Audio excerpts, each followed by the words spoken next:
our church partnered with the colonial government to implement policies and practices that were and continue to be profoundly harmful to First Nations people in Victoria, partly in response to reports like this and the kind of evangelical opportunities that they extended to the churches, and that those policies were grounded in a deep-seated and pervasive racism from which our church is far from immune. And that's had a devastating impact on the Aboriginal population, physically and spiritually, including in Gippsland, between the 1840 and 1850, some 15 to 20 massacres, the loss of up to 300 Aboriginal lives.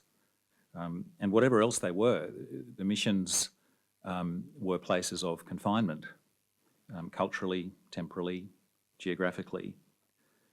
They contributed to segregation, to forced relocation, to assimilation a little later on.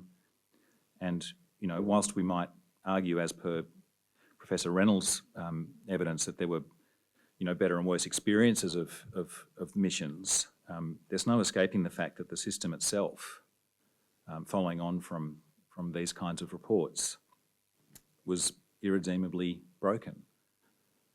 That it's conceived on a premise that was fundamentally flawed, built on stolen land and what Henry Reynolds called the original sin of Australia's colonisation, namely a complete disregard for the rights of the Indigenous population and acting without consent.